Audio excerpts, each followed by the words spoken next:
लोग जो है ना जो वहाँ पर आए थे, वो लोग वहाँ पर जो प्रसादम जो खाने के लिए जाते थे वो बाहर रेस्टोरेंट में जाया करते थे। तो ये बहुत इंपॉर्टेंट था। प्रपात जी है ना बहुत अच्छे से इस चीज को जानते थे कि प्रसादम का क्या महत्व है। तो वो चाहते थे कि हमारा खुद का ऐसा गोविंदास पनीर या कुछ ऐसा रेस्टोरेंट हो जिसमें हमारा भोग लगा करके हो और डिवोटीज वहीं से ही पाए और कहीं बाहर से नहीं पाए, है ना। तो तब 1973 में जो है गोविंदा ओपन हुआ था। और आज भी हम देख सकते हैं कि किस तरीके से सभी है ना जो डिवोटी है नॉन डिवोटी है सभी किस तरीके से इस चीज का लाभ उठाते हैं। और इसमें एक माता जी का रियलाइजेशन भी प्रभु जी ने शेयर किया था, जो है ना जिसमें उनको टेस्ट नहीं आ रहा था किसी चीज में। और तो वो जब प्रसादम उन्होंने पाया था तो उनको बहुत अच्छा लगा था। और जब उन्होंने नॉर्मली जब वो कोई प्रसाद पाते थे तो उन्हें बिल्कुल भी अच्छा नहीं लगता था। और फिर उसके बाद उन्होंने डिवोटी से इस बारे में पूछा था कि उनको किस तरीके से इतना प्रसादम का टेस्टी क्यों है, ऐसा क्या मिलाया है करके, है ना। तो उन्होंने बताया था कि भगवान की इसमें लार एडेड है, तो इस वजह से वो इतना टेस्टफुल हो जाता है। हरे कृष्णा प्रभु जी, ज्वाइन कर लिया प्रभु जी ने। ललित प्रणाम। हरे कृष्णा। हरे कृष्णा, बहुत बहुत धन्यवाद माता जी, बहुत ही सुंदर आपने सारे इम्पोर्टेंट बताए। तो हम लोग माता जी के लिए हरि बोल टाइप करेंगे चैट बॉक्स में। तो मुझे हम लोग के साथ में जुड़ चुके हैं, तो हम लोग प्रभु जी का वेलकम करते हैं बाय चैंटिंग हरे कृष्णा महामंत्र। हरे कृष्णा हरे हरे कृष्णा कृष्णा कृष्ण कृष्ण हरे हरे हरे हरे राम हरे हरे राम राम हरे हरे राम राम राम राम राम हरे राम हरे। हरे हरे। हरे कृष्णा हरे प्रभु जी कृष्णा प्रभु जी। प्रणाम। हरे कृष्ण प्रभु जी प्रणाम। हरे कृष्ण प्रभु जी प्रणाम। हरे कृष्णा धन्यवाद प्रणाम। सेकंड डे को कोई बता सकते हैं, सेकंड डे में क्या हमने चर्चा किया था? हरे कृष्णा, तो सेकंड डे वाला भी आप बता सकते हैं। कोई और दूसरा कोई बता सकते हैं? कोई दूसरा? यस कोमल माता जी, आप बता सकते कोई दूसरा हरे शेयर कर। कृष्णा। हाँ जी, हाँ जी। हरे कृष्णा, सभी को दंडवत प्रणाम। जो सेशन सेकंड हुआ था उसमें एग्जाम्पल राघव पंडित का लिया था। वो मीठे नारियल प्रभु को देते थे, 20 मील दूर जाते थे और क्लीननेस का पूरा ध्यान रखते थे। उनके लिए एक्स्ट्रा वो कॉइन्स भी देते थे। और एक आपने बताया था कटल स्टोरी बताई थी, जो एक राजा का सर्वेंट था, एक भगवान जी का सर्वेंट था। तो उन्होंने भगवान जी के लिए कटहल लेने के लिए बहुत तगड़ा डिबेट आर्ग्यूमेंट किया और फाइनली भगवान का डिवोटी ही जीता था कटहल के लिए। और एक आपने होम मिनिस्टर का बताया था कि उनकी लिए चेकिंग फूड के लिए बहुत सारा प्रोसीजर, बहुत सारी चीजें चेक करनी पड़ती है। परमात्मा जो सुप्रीम पर्सनालिटी है तो वो तो पूरे ब्रह्मांड के पिता हैं, तो उनके लिए पूरा स्पेशल दिव्य तरीके से अच्छे तरीके से सब कुछ मैनेज होना चाहिए। और शांतिपूर्वक क्लीननेस हमें रखना चाहिए। वो राधा रानी और सीता मैया की किचन होती है, तो एक स्टैंडर्ड वो किचन रसोई घर हमें मेंटेन करना चाहिए। भगवान के लिए जो बर्तन है वो भी अलग से उनको ध्यान पूर्वक रखना है। शुचिता का, शुद्धता का, पवित्रता का ध्यान रखना है। और कुछ गाइडलाइंस भी दी थी आपने कि स्नान करके शुद्ध वस्त्र पहन के और एटलीस्ट हमें भगवान का जो प्रसादम है उसको प्रेयर करके और शुद्ध चेतना में उसको बनाना चाहिए। और एकादशी नॉन एकादशी का भी आपने सेपरेट बोला था कि वो आइटम्स प्रसादम वो अलग अलग रखना चाहिए। सीजनल फ्रेश वैरायटी के ऑफर करना चाहिए कृष्णा को, और जितना हो सके उतना करो उनके लिए बस। बहुत अच्छा, थैंक यू हरि बोल। थैंक यू माता जी, आपने इतना अच्छा बताया, एक्सप्लेन किया। हमारी क्लास मतलब इतना सफल रहा, आप लोग इतना अच्छे से उस इसको हेयरिंग की है और उस इसको श्रवण किया। तो आज का क्लास हम स्टार्ट करेंगे। पहले मंगलाचरण बोलते हैं, देन उसके बाद क्लास स्टार्ट करेंगे। ओम नमो भगवते वासुदेवाय। ओम नमो भगवते वासुदेवाय। ओम नमो भगवते वासुदेवाय। ओम अज्ञानतिमिरन्धस्य ज्ञानाञ्जनशलाकया चक्षुर्मिलितं तस्मै श्री गुरुवे नमः। श्री चैतन्य मनोभीष्टं स्थापितं येन भूतले स्वयं रूप कदा मह्यं ददाति स्वपदान्तिकम्। वन्देऽहं श्रीगुरो श्रीयुतपदकमलं श्री गुरु वैष्णव शशि रूपम सागर जातम सागर रघुनाथामितम तम सजीवम साद्वैतम सावधूतम परिजन सहितम कृष्ण चैतन्य देवम श्री राधा कृष्ण पदाम सहग ललिता श्री विशाखामितम सा।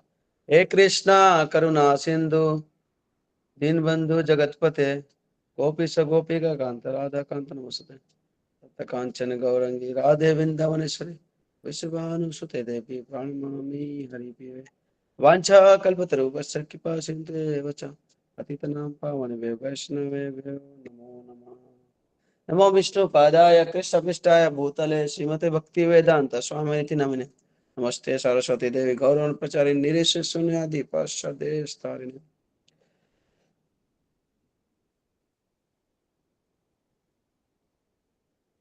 हरे कृष्णा। तो आप सभी का हार्दिक स्वागत है आज के क्लास में। आज लास्ट थर्ड एंड लास्ट है, तो आज भी हम कुछ चर्चा करेंगे प्रसादम के रिलेटेड। हमने देखा कि शुरू में हमने प्रसादम की महिमा के बारे में स्टार्ट किया था और लास्ट खत्म भी प्रसाद की महिमा के बारे में करेंगे। उससे पहले हम और कुछ चीज़ें हैं जो बेसिक चीज़ें हैं उसको हमको जो है कैसे ऐसे क्या मैं भी भगवान कृष्ण के लिए भोग तैयार कर सकता हूँ। कई बार सोचते हैं कि कौन तैयार करता है उसके लिए, तो उसके लिए भी हम देख सकते हैं कृष्ण को भोग कैसे अर्पण करना चाहिए, इसके बारे में चर्चा करेंगे कि कृष्ण हमारे प्रेम और भक्ति को स्वीकार करते हैं, कैसे स्वीकार करते हैं उसके बारे में चर्चा करेंगे। हमारा आहार एवं उसे ग्रहण करने की आदत, किस प्रकार का हमारा जो है आहार होना चाहिए और उसको कैसे ग्रहण करना चाहिए। प्रसादम ग्रहण करने के पूर्व की प्रार्थना, क्या प्रार्थना करना चाहिए प्रसादम ग्रहण करने के पहले। हम बचपन में बोलते थे कि जो है ऐसे ऐसे ऐसे ऐसे ऐसे ऐसे करते थे, ऐसे फिर उसका ग्रहण करते थे। मंत्र हमको याद नहीं था पर सब हम करते थे, कुछ ना कुछ करते थे, किसी को याद करते, पता नहीं किसको याद करते थे पर करते थे। तो अभी वो कौन सा मंत्र है जो सीक्रेट मंत्र है जो लेना चाहिए प्रसादम ग्रहण करने टाइम। और नेक्स्ट, मांस क्यों खाएं, मांस क्यों ना खाएं, है ना, मांस क्यों लोग खाते हैं उसके बारे में, और नुकसान क्या होता है उसका, इसके बारे में चर्चा करेंगे। और जो मनुष्य के शरीर है वो मांस खाने के लिए नहीं बना है, इसके बारे में भी चर्चा करेंगे। प्रसादम बहुत विशेष है। लास्ट, सबसे लास्ट शुरू किए थे हम प्रसादम की महिमा, लास्ट प्रसादम की महिमा हम क्या क्या करेंगे, खत्म करेंगे। तो सबसे पहले, क्या मैं भी कृष्ण के लिए भोग तैयार कर सकता हूँ? हाँ बिल्कुल, आप जो है भगवान श्री कृष्ण के लिए भोग क्या कर सकते हैं, तैयार कर सकते हैं, इसमें कोई डाउट नहीं है। उसके लिए कुछ चीजों को हमको क्या करना पड़ेगा, ध्यान रखना पड़ेगा। जैसे हमने कल चर्चा की है कि हमको पूरा क्लीनिनेस होना चाहिए, किचन वगैरह पूरा जो है पूरा प्रॉपर जो है वेजिटेबल जो है क्लीन होना चाहिए, सब चीज जो है हमको ध्यान पूर्वक करके हम क्या करना चाहिए, भगवान के लिए कॉन्शियसनेस, क्या कॉन्शियसनेस होना चाहिए भगवान के लिए, कल हमने चर्चा किया ऑलरेडी कि भगवान का नाम जप होना चाहिए, कीर्तन चलना चाहिए, प्रभुपाद जी का लेक्चर चलना चाहिए, कोई भागवत कथा चलना चाहिए। उसके हिसाब से हमको क्या करना चाहिए, भगवान का प्रिपेयर करना चाहिए। अगर ये सब चीज नहीं कर रहे हैं, भगवान के लिए प्रिपेयर कर रहे हैं, जैसे कई बार हम घर में लड़ाई वड़ाई हो जाता है उसके बाद कुकिंग करते हैं, तो वो भोजन जो है, वो भोग जो है भगवान क्या करते हैं, स्वीकार नहीं करते। इसलिए हमको क्या करना चाहिए, बहुत ही सावधानी पूर्वक भगवान के लिए तैयार करना चाहिए, पूरा चेक करके तैयार करना चाहिए। भगवान के लिए कौन सा पदार्थ करें, तो कल हमने चर्चा किया था कि विदाउट ऑनियन गार्लिक का होना चाहिए, प्योर सात्विक होना चाहिए। वो चीज को हम क्या भगवान क्या करते हैं, स्वीकार करते हैं। जैसे भगवत गीता में बहुत बार इस चीज को, श्लोक को कोट करते हैं श्रील प्रभुपाद जी अपने अन्य लेक्चर में कि पत्रम पुष्पम फलम तोयम। भगवान पत्र पुष्प और जल ये सब चाहते हैं, पसंद करते हैं। ये नहीं कि चिकन मटन एग ये सब भगवान जो है पसंद नहीं करते। तो कल हमने इस चीज के बारे में चर्चा कर लिया था। दूध और दही भगवान को बहुत प्रिय है। अगर इसका कुछ आइटम बना के भगवान को अर्पित करें तो भगवान बहुत ही प्रसन्न हो जाते हैं, बहुत ही ज्यादा प्रसन्न होते हैं। और स्पेशली देखते हैं कि हमारे जो कान्हा जी है क्या पसंद करते हैं, माखन, माखन चोर कहलाते हैं भगवान, है ना। भगवान चोरी करके भी भगवान कहलाते हैं, है ना। अगर हम यहाँ पे चोरी करें कोई चीज किसी घर में जाके तो पुलिस रिपोर्ट करेंगे और हम अंदर भी हो सकते हैं। पर भगवान जो है रण को छोड़ते हैं उसके बाद भी रण छोड़ भगवान कहलाते हैं, है ना। माखन को चोरी करते हैं, दूध को चोरी करते हैं, दही को चोरी करते हैं, उसके बाद क्या कहलाते हैं, भगवान कहलाते हैं। तो भगवान को दूध दही का आइटम बहुत प्रिय है, बिल्कुल आप लगाइए। हो सके स्पेशल जो है भगवान के लिए गौशाला जाके अपने सामने जो है दूध निकलवा के उस चीज को अगर ऑफर करे तो और बहुत अच्छा है। भगवान के लिए भोग तैयार करिए, भगवान के लिए जो भी चीज तैयार कर सकते हैं तैयार करिए। अगर कुकिंग नहीं आता तो कुकिंग सीखिए भगवान के प्रसन्नता के लिए, ये हमारे लिए सबसे बेस्ट होगा, है ना। भगवान को अर्पित करिए प्रेम के साथ। नेक्स्ट आते हैं कृष्ण को भोग कैसे अर्पण करें। इसके भी बहुत सारे डाउट्स होते हैं भक्तों में कि कैसे अर्पण करें, क्या मैं अर्पण कर सकता हूँ। तो हाँ बिल्कुल, आप जो भगवान का क्या कर सकते हैं, भगवान को ऑफर कर सकते हैं। उसके लिए क्या करना पड़ेगा, अब आपने पहले बताया हमने कि किचन की स्टैंडर्ड क्या होना चाहिए, ग्रोसरी सब चीज के बारे में, कैसे कुकिंग करना है, क्या भाव होना चाहिए। अब आपका सब चीज बन गया, आपने बना लिया सब चीज, अब अर्पण कैसे करना है भगवान को। उसके लिए क्या क्या चाहिए, उसके लिए भगवान के लिए एक थाली चाहिए, उसमें कटोरिया चाहिए, स्पून चाहिए। और प्रॉपर आप भोग बना रहे हैं तो जैसे लंच और डिनर हम घर में लेते हैं, तो जो हमको रिक्वायरमेंट होता है वही भगवान के लिए भी रिक्वायरमेंट होता है। भगवान भी क्या पर्सन है, तो हमको जो है साफ सुथरा प्लेट को और कटोरिया स्पून सारे हमको क्या करना चाहिए, तैयार करना चाहिए। तैयार करने के क्या, जो भी भोग हम बनाए उसको उसमें अर्पित करें। और साथ में तुलसी, तुलसी बहुत ही प्रिय है भगवान के, है ना। पत्रम पुष्पम फलम तोयम, तो अगर फल भी नहीं दे, जल भी नहीं दे, अगर तुलसी दे दिए तो भगवान बहुत प्रसन्न हो जाते हैं। तुलसी सबसे प्रिय है, तो तुलसी का हमको क्या करना चाहिए, भगवान को ऑफर करना चाहिए। और जब ऑफर करते हैं तो भगवान प्रसन्न होते हैं। माता जी वो गेट बंद कर दीजिए। तो हमको भगवान को क्या करना चाहिए, तुलसी के साथ में हमको ऑफर करना चाहिए। जब हम ऑफर करते हैं तो भगवान बहुत प्रसन्न होते हैं। भले मान के चलिए हमारा जो है भगवान, कई बार हम जो है कलयुग में कंटेमिनेटेड बहुत सारे चीजें दूषित बहुत हैं, पर अगर वही अगर भगवान जो है अगर आपके तुलसी को देख लिए तो सब प्रसन्न हो जाते हैं भगवान। एटलीस्ट भोग में कमियां हो सकती, पर तुलसी में कमियां नहीं हो सकती। इसलिए हमको क्या करना चाहिए, तुलसी के साथ में भगवान को अर्पित करना चाहिए। साथ में जो है लेमन होना चाहिए, सॉल्ट होना चाहिए, और बेस्ट हो सके तो अच्छे से अच्छा अचार भगवान के लिए बना के ऑफर करें। अचार चैतन्य महाप्रभु को बहुत प्रसन्न थे। जैसे हम कल पढ़े थे ना राघव पंडित की कथा में, तो नेक्स्ट उसके आगे पढ़ेंगे तो उनके जो सिस्टर थी वो चैतन्य महाप्रभु के लिए अचार बना के जगन्नाथपुरी भेजा करती थी। राघव पंडित जब भी जाते थे जगन्नाथपुरी तो अचार लेके जाते थे भगवान के लिए, अलग अलग प्रकार के, कलौंदी का हो गया, आम का हो गया, नींबू का हो गया, और कई सारे वहां पे तो मायापुर में बहुत सारे अलग अलग प्रकार का वहां पे अचार बनाते हैं भगवान के लिए। तो ऑफर करें, बेस्ट है, बहुत है। भगवान की भोग बनाते समय जो है सोचना चाहिए कि कृष्ण को कैसे प्रसन्न करें, और अपनी इंद्रिय की तृप्ति के लिए नहीं होनी चाहिए, भगवान की तृप्ति के लिए होनी चाहिए, है ना। तो भोग की थाली बहुत ही सुंदर तरीके से होना चाहिए। जैसे हमारे यहाँ तो हम सिल्वर के में, चांदी में भगवान को भोग लगाते हैं। अगर बहुत ज्यादा पैसे वाले हैं तो सोने की थाली में भी भगवान को भोग लगा सकते हैं, कोई दिक्कत नहीं। खरीदिए भगवान के लिए, कोई ऐसा नहीं, है ना। तो जितना ज्यादा हम प्रयास करें। हाँ, फिर ध्यान पूर्वक मंत्रों को उच्चारण का चाहिए। अब आपका थाली रेडी है, ग्लास होना चाहिए, ग्लास में जो जल होना चाहिए भगवान के लिए। हम जब खाने बैठते हैं तो जल होता है ना, उसी पर भगवान के लिए भी जल होना चाहिए। क्या किया, थाली, कटोरी, स्पून, ग्लास, ये चीजें तो कंपलसरी है। पानी तो कंपलसरी देना ही है। हो सके तो हम कई बार जो है दूध भी देते हैं, क्योंकि भगवान जो है आनंद लेते हैं सब चीज का ना। तो सब चीज हो गया, अब आप थाली रेडी कर लिए, तैयार कर लिया। मन में सोचिए आपने भोग बनाया और थाली रेडी कर लिया भगवान के सामने, श्री श्री राधा पार्षद, श्री श्री राधा कृष्ण के सामने, गौर निताई के सामने हम उसको रख रहे हैं। मन में करिए, भगवान के सामने रख रहे हैं, तुलसी पत्र डाल दिए हैं। अब क्या करना है, अगर कोई दीक्षित है तो क्या कर सकते हैं, हम गुरु का प्रणाम मंत्र 3 बार बोल सकते हैं। उसके बाद प्रभुपाद जी का प्रणाम मंत्र 3 बार बोलना है। उसके बाद नमो महावदन्याय कृष्ण प्रेम पदायते कृष्ण कृष्ण चैतन्य नामने गौरते से नमः। चैतन्य महाप्रभु का प्रणाम मंत्र 3 बार।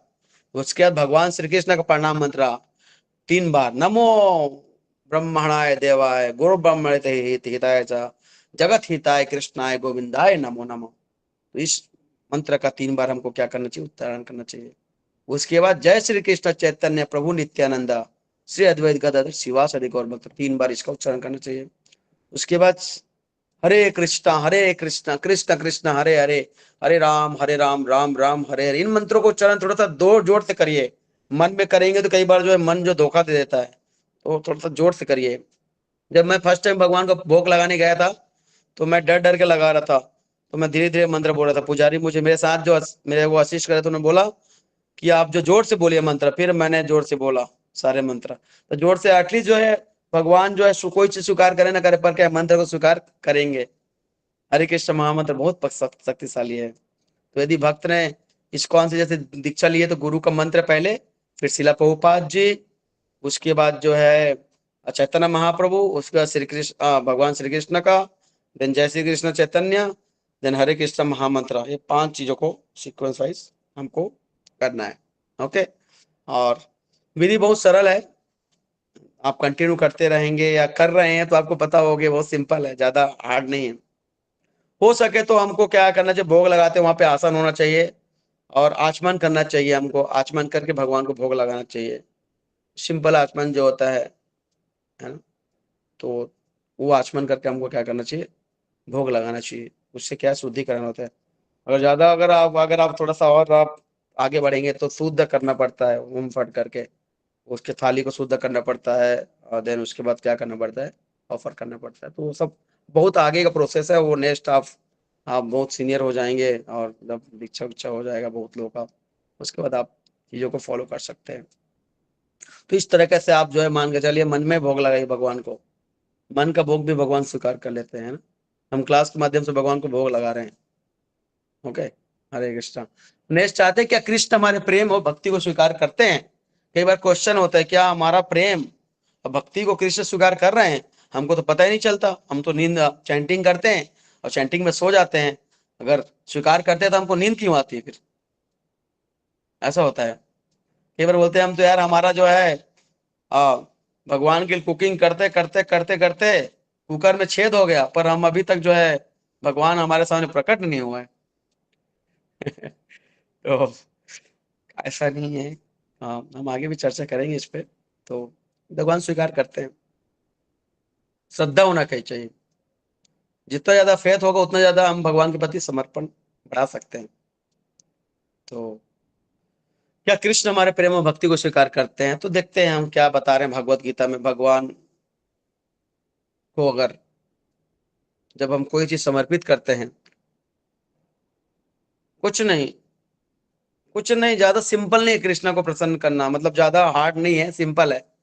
भगवान खुद बताएं भगवत गीता में, पत्रम पुष्पम फलम तोयम। बार बार मैं रिपीट कर रहा हूँ कि जब भी मंदिर जाते हैं, किसी भी मंदिर जाते हैं हमारे इस्कॉन के, और किसी भी सेंटर में जाते हैं, कहीं भी जाते हैं, तो हमको क्या करना चाहिए, अटली जो है पत्र में तो तुलसी का पत्ता, पुष्प मतलब किसी भी प्रकार का खुशबू वाला पुष्प, फलम किसी भी प्रकार का फल जो ताजा फ्रेश हो, तोयम, अरे ज्यादा नहीं होगा तो कम से कम हम नारियल का पानी ले जाएं, पानी बोल रहे भगवान, तोयम। तो ये हमको ऑफर करना है। अगर ये चीज भी अगर हम ऑफर करें तो भगवान क्या करेंगे, यो में भक्त प्रयक्षति, वो मेरे भक्त हैं, वो मुझे उस माध्यम से क्या कर सकते हैं, प्रसन्न कर सकते हैं। तो देखते हैं, हम शास्त्रों में आते हैं, अब सीधा चलते हैं महाभारत में।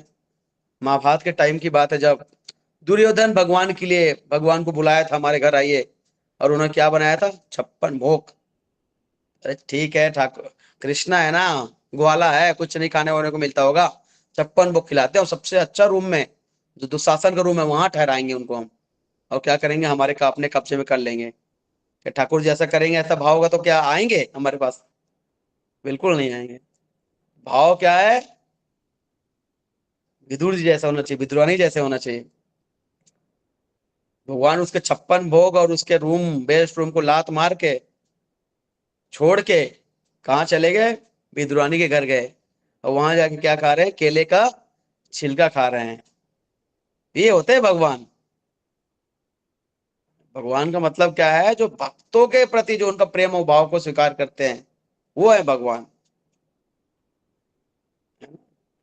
किसी का पुलेंस, दुर्योधन दुष्ट, उसके पास नहीं गया भगवान, बोले नहीं नहीं तू रख कर अपना 56 भोग, तू अपना एक रख, समय बताएगा। तो इस प्रकार का जो है भगवान जो है क्या करते हैं, केले के छिलका को भी स्वीकार कर लेते हैं, अगर हमारा भाव अच्छा हो तो। इसलिए भाव क्या करना चाहिए हमको, भगवान के भक्ति से अर्पण करें, किसी भी प्रकार की चीज अगर अर्पण करें, पूरा भक्ति भाव से हमको क्या, पूरा लव केयर डिवोशन के साथ हमको समर्पित करना चाहिए। तब भगवान क्या होते हैं, बहुत प्रसन्न हो जाते हैं, बहुत प्रसन्न हो जाते हैं। और कृष्ण को प्रसन्न करना बहुत ही सिंपल है, थोड़ा है टेढ़े, वो टाइम लगता है। और जगन्नाथ जी को प्रसन्न करना तो और बहुत अच्छा है। जगन्नाथ जी तो किसी भी मतलब हमेशा देखते रहते हैं भक्तों को, एकदम बड़े बड़े आंखें होते जगन्नाथ जी की, ये जो है आईब्रो नहीं होते भगवान जगन्नाथ जी के, वैसे देखते रहते कौन आया कौन आया, अच्छा क्या लाया क्या लाया? अरे दिखते रहते जगन्नाथ जी बहुत इस्कॉन में, मतलब जगन्नाथ जी मतलब फूड प्रसाद, जहां जगन्नाथ हो जगन्नाथ किचन, जगन्नाथ का प्रसाद जगत पसारे, हाथ हाथ पसार के लोग खाते हैं, ग्रहण करते हैं। तो जगन्नाथ जी बहुत सिंपल तरीके से प्रसन्न कर सकते हैं। गौर निताई तो हमारे जो है क्या है, अपराधों को लेते ही नहीं, है ना। प्रभुपाद जी एक बार अमेरिका में थे, तो आई थिंक बोस्टन की बात है, आई थिंक बोस्टन, मैं भूल रहा हूँ सिटी, लास्ट में आता है प्रभुपाद जी का लीलामृत में, लास्ट स्टोरी जस्ट। तो प्रभुपाद जी जो है टेम्पल में गए, तो हाँ प्रभुपाद जी आने वाले थे, एयरपोर्ट आने वाले थे, लगभग 300 भक्त प्रभुपाद जी को वेलकम करने के लिए आए, 300 भक्त प्रभुपाद जी के वेलकम करने के लिए आए, और वेलकम करने आए, प्रभुपाद जी देख के एकदम हो गए, बोले इतने सारे भक्त अलग अलग जगह से आए थे, सब संकीर्तन पार्टी वाला, तमाल कृष्ण महाराज, सतस्वरूप स्वामी महाराज और स्वरूप दामोदर स्वामी महाराज, सब अपने लोगों को लेके आए हुए थे, और सब एक साथ दंडवत प्रणाम कर रहे हैं प्रभुपाद जी को। वो एयरपोर्ट के लोग देख देख के हंस गए, बोले 300 लोग एक साथ दंडवत, सोचिए 300 व्यक्ति एक साथ दंडवत किसी को कर रहे हैं। तो फिर क्या, इंटरव्यू वाले आए और न्यूज वाले आए कि आप क्या स्वामी जी क्या आप भगवान हैं? बोले नहीं नहीं, I am servant of God. फिर उसके बाद रुके प्रभुपाद, नहीं नहीं, I am servant, I am trying becoming servant, मतलब मैं सर्वेंट बनने का क्या कर रहा हूँ, प्रयास कर रहा हूँ। तो ये भाव था प्रभु। उसके बाद प्रभुपाद जी जैसे मंदिर में गए, जैसे प्रभुपाद टेम्पल में गए, तो इतना सुंदर भव्य टेम्पल था, भव्य टेम्पल था। प्रभुपाद जी गौर निताई को देखकर प्रणाम किया, और प्रभुपाद जी एकदम पूरी तरह से भावुक हो गए। उसके प्रभुपाद जी व्यास आसन में बैठे और लेक्चर देने लगे, तो प्रभुपाद जी लेक्चर देते देते जो है आंख से आंसू आने लगे। तो बोले गौर निताई कितना कृपालु है, गौर निताई कितना कृपालु है कि जो है देखो वहां से जगह यहाँ कहते हैं नवदीप मायापुर से यहाँ अमेरिका में आके क्या कर रहे हैं, लोगों को भक्ति बना रहे हैं, भक्ति दे रहे हैं। तो गौर निताई और बहुत कृपालु है। तो हम देखते हैं कि सारे हमारे जितने भी भगवान कृष्ण के जो भी अवतार हैं, जगन्नाथ जी हो गए और स्वयं अवतारी है भगवान श्री कृष्ण, उनको प्रसन्न करना बहुत ही सिंपल है। कई बार देखते हैं बाहर जो है बहुत जगत में जो कई सारे लोग इतने हजारों सालों तक तपस्या करते रहते हैं, योग करते रहते हैं, और मैं भी वो प्रसन्न नहीं कर पाते। पर प्रहलाद महाराज ने 5 साल में जो है भगवान को क्या कर लिया, प्रसन्न कर लिया। ध्रुव महाराज ने तो 3 महीने में 6 महीने में ध्रुव महाराज ने क्या किया, प्रसन्न कर लिया। तो भगवान को प्रसन्न करना बहुत ईजी है। जितना हम शरणागति होंगे, जितना ज्यादा हमारा समर्पण होगा, उतना जल्दी हम भगवान क्या कर सकते हैं, प्रसन्न कर सकते हैं। नेक्स्ट आते हैं फोर्थ, हमारा आहार उसे ग्रहण करने की आदत है, कि हमारा आहार किस टाइप का होना चाहिए, हमने पहले भी चर्चा किया था। पर उसे ग्रहण कैसे करें, तो सामान्य हमारा भाव होना चाहिए कि सामान्य व्यक्ति सोचता है कि मैं इसके जो भी चीज है मेरे खाने के लिए है, मेरे भोगने के लिए, इससे मुझे आनंद मिलेगा। लेकिन भक्त सोचता क्या है कि मैं इसको ग्रहण करूंगा और भगवान की सेवा ज्यादा कर पाऊंगा, है ना। तो हमारा शरीर भगवान की सेवा के लिए बना हुआ है, साधन के लिए बना हुआ है, इसलिए उसे शुद्ध और स्वस्थ रखना चाहिए, और भक्ति का भाव और बढ़ेगा हमारा, शुद्ध और स्वास्थ्य रखेंगे। इसलिए प्रभुपाद जी बताते हैं कृष्ण भगवान में भोजन का उद्देश्य केवल इंद्रिय तृप्ति नहीं है, बल्कि कृष्ण की प्रसन्नता के लिए होना चाहिए। तो भोजन के प्रति चेतना का संबंध कैसा है, इसके बारे में हम चर्चा करेंगे। तो बताते हैं यदि कोई व्यक्ति क्रोध, लोभ या स्वार्थ से भोजन बनाता है तो उसका प्रभाव अलग होता है। लेकिन जब भक्त प्रेम और भक्ति से भोजन बनाता है और कृष्ण को अर्पण करता है, तो वही भोजन क्या बन जाता है, प्रसाद बन जाता है। इसलिए वैष्णव भोजन को केवल खाना नहीं कहते, बल्कि क्या बोलते हैं, प्रसाद ग्रहण करना है। आइए जी प्रभु प्रसाद ग्रहण करिए, आइए माता बैठिए प्रसाद ग्रहण करिए माता जी, ऐसे बोल के हम क्या करते हैं, बुलाते हैं। तो आहार का क्या कैसे हमको होना चाहिए, तो भगवत गीता में आता है, बहुत सुंदर वर्णन आता है भगवत गीता में 17.8 में, आयु सत्य बल्ला रोग्य सुख पृथ्वी वर्धना रस्य स्निग्धा स्थिता है या हृदय आहार सात्विक प्रिया। तो जो भोजन वायु आयु आयु सॉरी एज, शुद्धता, बल, स्वास्थ्य और संतोष बढ़ाता है, वो सात्विक भोजन होता है। तो सात्विक भोजन हमको क्या करना चाहिए, ग्रहण करना चाहिए। और जैसे हमने पहले चर्चा की है कि फ्रेश फ्रेश चीजें जो भगवान को ऑफर करके हमको ग्रहण करना चाहिए, और प्रसाद का जो सम्मान करना चाहिए। सबसे बड़ी बात है कि जब हमारे यहाँ प्रसाद में थोड़ा सा नमक और मिर्ची डल जाता है तो हम बहुत ज्यादा गुस्सा आ जाते हैं। बताओ ऐसे प्रसाद बनता क्या? सोचिए वही प्रसाद जो है जगन्नाथ जी ग्रहण किए रहते हैं। तो इसलिए हमारे जो टेम्पल प्रेसिडेंट है इतिहास मोहन प्रभु, वो क्या करते हैं, प्रसाद ग्रहण करने समय किसी से बात नहीं करते, चुपचाप कीर्तन लगाएंगे या कथा लगाएंगे और कथा पकड़ सुनते सुनते प्रसाद ग्रहण करते हैं। चाहे नमक कम हो ज्यादा हो, तेल कम हो ज्यादा, कुछ भी हो, प्रभु जी को कोई फर्क नहीं पड़ता, प्रभु जी ग्रहण करते हैं। और कई सालों से ऐसे जो है क्या करें, प्रभु जी उसको ग्रहण कर रहे हैं। पर हम क्या करते हैं, थोड़ा बहुत जो ऊपर नीचे होते हैं तो हम उसको थोड़ा, अरे यार नहीं नहीं नहीं अगर सही नहीं है इसको हटाओ हटाओ, तो उससे क्या आता है, अपराध होता है। और आवश्यकता के अनुसार खाना चाहिए हमको। कैसे ग्रहण करने में तो ये भी आता है कि कितना खाना, ये हम होना चाहिए कि वो भौतिक संसार में भी कहावत है, उतना लो थाली में वेस्ट न जाए नाली में। थाली में उतना आए जो वेस्ट न जाए नाली में, मतलब फेंकने में ना जाए डस्टबिन में।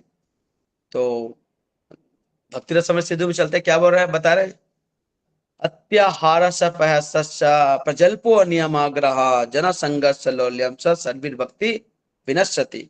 व्यक्ति अत्यधिक भोजन करता है, अत्यधिक प्रयास करता है, बैठ तक की बातें करता है, वो भक्ति को क्या करता है, नष्ट करता है। इसलिए हमको अत्यधिक भोजन नहीं करना, जितना हमारा शरीर चलाने के लिए, जितना सेवा करने के लिए, उतना क्या करना चाहिए, हमको ग्रहण करना चाहिए। तो प्रसादम ग्रहण करने की पहले की वे प्रार्थना ले लेते हैं।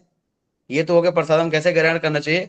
उसके बाद क्या प्रार्थना करना चाहिए, तो प्रार्थना आप सबको पता ही होगा, या मैं बता देता हूँ। सबसे पहले जो है भक्ति विनोद ठाकुर ने लिखा है, महाभारत से अलग अलग जगह से ग्रंथों से लिए हैं, और उसके बाद उन्होंने एक बहुत सुंदर कीर्तन बनाए हैं। उसमें क्या है, महाप्रसादे गोविंदे नमो ब्राह्मणे वैष्णवे स्वल्प पुण्यवतम राजन विश्वास नैव जायते शरीरा विद्या जाल जड़ेन्द्रियता हे काल जीवे फैले विशेष सागरे तार मध्य जीवते लोभो माया सुबुरमती ताक जेता कठिन संसारे कृष्ण बड़ा दयामय करी बारे जीवा जसो प्रसाद न दिलो भाई से अमृत पाओ शिशि राधा कृष्ण गुण गाओ प्रेम डाको श्री चैतन्य ताई जय निमाई जय निताई। उसके बाद जय श्री कृष्ण चैतन्य प्रभु नित्यानंदा श्री अद्वैत गदाधर शिवाचार्य गौर भक्तवृंदा। उसके बाद हरे कृष्णा कृष्ण कृष्ण हरे हरे हरे राम राम राम हरे हरे। श्री जगन्नाथ बलदेव सुभद्रा महारानी भक्त सुदर्शन महाप्रसाद की जय। आप सब ग्रहण कर लिए, ग्रहण करेंगे। अब महामंत्र हो गया, मंत्र हमने पढ़ लिया, पहले भगवान को खिलाया, अब हम खा रहे हैं, मन में खा रहे हैं, ऑनलाइन खा रहे हैं, ऑनलाइन ग्रहण कर रहे हैं। अगर ये ऑफलाइन होता तो आपको करके दिखाते कैसे करते हैं, पूरा एक एक भगवान के सामने, उसमें आप सबके लिए प्रसाद भी होता। अभी टाइम जो है ऑनलाइन का चल रहा है। ओके, तो इसका मीनिंग पढ़ते हैं क्या है। इसका मीनिंग बहुत सुंदर तरीके से भक्ति विनोद ठाकुर ने ट्रांसलेट किया है कि गोविंद का महाप्रसाद नाम तथा वैष्णव भक्तों में स्वल्प पुण्य वालों को विश्वास नहीं होता। शरीर अविद्या का जाल है, जड़ इंद्रिय जीव की कट्टर शत्रु है, क्योंकि वे जीव को भौतिक विषयों के भोग के इस सागर में फेंक देती है। इन इंद्रियों में जीवा अत्यंत लोभी तथा दुर्मति है, संसार में इसको जीत पाना बहुत कठिन है। भगवान कृष्ण बड़े दयालु हैं और उन्होंने जीवों को जीतने हेतु अपना अन्न दान प्रसाद अन्न क्या है, दिया है। अब कृपा उस अमृत में प्रसाद को ग्रहण करो, श्री राधा कृष्ण का गुणगान करो तथा प्रेम से चैतन्य निताई पुकारो। श्री चैतन्य महाप्रभु की जय। तो हमको धन्यवाद करते हुए क्या करना चाहिए, ग्रहण करना चाहिए श्री राधा कृष्ण का, राधा पार्थसारथी का और चैतन्य महाप्रभु नित्यानंद प्रभु का। हमको क्या करना चाहिए, नाम पुकारते हुए ग्रहण करना चाहिए, बहुत ही प्रेम से खाना चाहिए, बहुत ही स्वाद ले लेके पाना चाहिए। चैतन्य महाप्रभु जब ग्रहण करते थे तो मैंने जैसे पहले भी चर्चा किया था, प्रसाद को देखते साथ पहले गिर जाते थे चैतन्य महाप्रभु, ऐसे बोलते थे, फिर उड़ते थे, फिर जगन्नाथ महाप्रसाद बोलते थे। और महाप्रसाद बोल को फिर पूरा पूरा भाव के साथ क्या करते थे, उसको ग्रहण करते थे। और ग्रहण करते थे एक एक कण को क्या चैतन्य महाप्रभु, आह क्या टेस्ट है, ऐसा बोल कर। तो हमारा भी भाव होना चाहिए इसी प्रकार का, ताकि हम जो है हम भी महाप्रसाद का जो है रस को ले सके, महाप्रसाद का जो आशीर्वाद वो ले सके, है ना। और इसके माध्यम से जो है हम भक्ति में आगे बढ़ सकते हैं। मेरे पर्सनल रियलाइजेशन रहा जब मैं फर्स्ट टाइम प्रसाद पाया तो बहुत ही सुंदर तरीके से प्रसाद बनाए थे। उसके बाद मुझे सिर्फ प्रसाद पाने की इच्छा होता था, होटल का खाना खाने की एक भी इच्छा नहीं होता था। मैं सब चीज छोड़ के जो है फिर सेंटर आ गया, फिर रहने लग गया, फिर मंदिर आ गया। प्रसाद ही जो है लाइफ चेंज कर दिया। और स्पेशली गुरु महाराज की कृपा है जो उन्होंने लगाए रखा सेवा में। तो नेक्स्ट आते हैं मांस। मांस क्यों ना खाएं? बाहर के लोग बोलते हैं, भौतिकवादी लोग। एक्चुअली आप लोग तो सब डिवोटी हैं, आप लोग नहीं खाएंगे, पर बहुत सारे लोग को जवाब दे सकते हैं आप। कई लोग बोले माया मांस क्यों ना खाएं हम? भाई तुम कौन होते हो? अगर मांस नहीं खाएंगे तो इतने सारे जो है चिकन बढ़ जाएंगे और बकरे बढ़ जाएंगे और मछली बढ़ जाएंगे, फिर वो हमको खाएंगे, इससे अच्छा हम उनको खा लेते हैं। ऐसा बोलते बोलते हैं ना भौतिकवादी लोग। तो उसके लिए भी आपके लिए आपके पास क्वेश्चन है, उसका आंसर है। तो आज के समय में बहुत से लोग सोचते हैं कि मांस खाना केवल भोजन की पसंद है, लेकिन वैदिक संस्कृति और कृष्ण भावना अनुसार हमारा भोजन हमारा चेतना, स्वास्थ्य और समाज पर प्रभाव डालता है। भगवान श्री कृष्ण के भक्तों को जीव के प्रति दया, जीवे दया, नामे रुचि और वैष्णव सेवा, तीन हमारा जो परम धर्म है। क्या चीज? जीवे दया, सबसे पहले जीवे दया, दूसरा नामे रुचि, तीसरा वैष्णव का सेवा करना। ये हमारा तीन धर्म है। मनुष्य को वास्तविक उद्देश्य केवल जीव की संतुष्टि नहीं होती है ना, बल्कि अपनी चेतना को शुद्ध करके भगवान की सेवा करना है, लगना है सेवा में। तो मांस खाने के जीवों पर क्या प्रभाव पड़ता है? हर जीव भगवान का अंश है, ये चीज मानते हैं ना, तो दूसरे जीव को क्यों कष्ट दें? हमारे जीवा के लिए, हमारे जीवा के टेस्ट के लिए दूसरे जीव को कष्ट क्यों दें हम? तो जिस प्रकार हमें अपना जीवन प्रिय है, उसी प्रकार पशुओं को भी अपना जीवन प्रिय है ना। केवल स्वाद के लिए किसी जीव की हत्या करना, ये करुणा का सिद्धांत तो नहीं होता ना, ये करुणा का सिद्धांत के विरुद्ध है ना। तो इसलिए हम सबको बहुत ही ध्यान देना चाहिए। जो खा रहे हैं उनको भी मना करना चाहिए, नहीं भैया मत खाओ, बहुत ही इसका जो है बहुत क्या करे, हमको तो उसका नरक जाना तो पड़ेगा ही, पर जो है अभी जो हम जो शरीर है उसको भी हमारा क्या हो सकता है, नुकसान हो सकता है।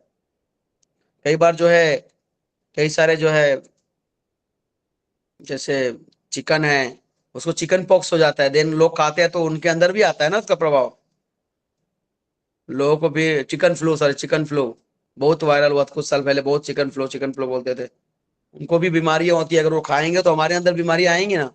इसलिए हमारे लिए जो क्या लिखा है, जो शास्त्रों में जो लिखा है, जो वेजिटेबल्स है वो हमको क्या करना चाहिए, ग्रहण करना चाहिए।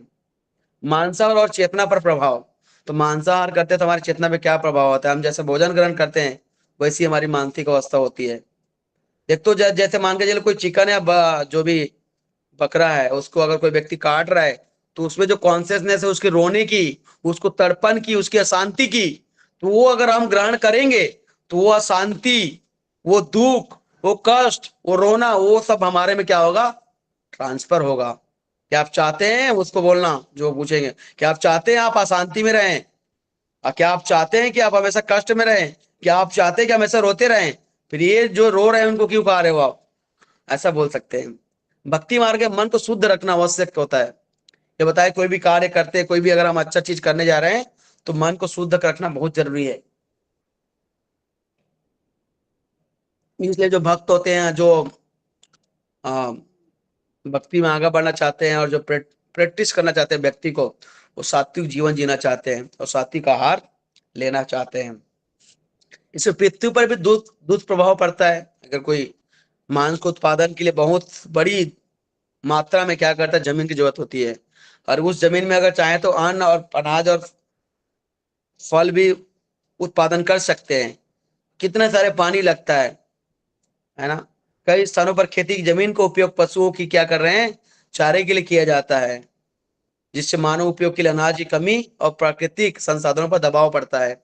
अगर उस जमीन को अगर हम फालतू चीजों में यूज कर रहे हैं, अगर वही अगर जो है अनाज उगाने में करें तो अनाज की कहीं कमी नहीं होगी। और दुष्प्रभाव जो है, पृथ्वी पर जो दुष्प्रभाव हो रहा है उससे भी बच सकते हैं।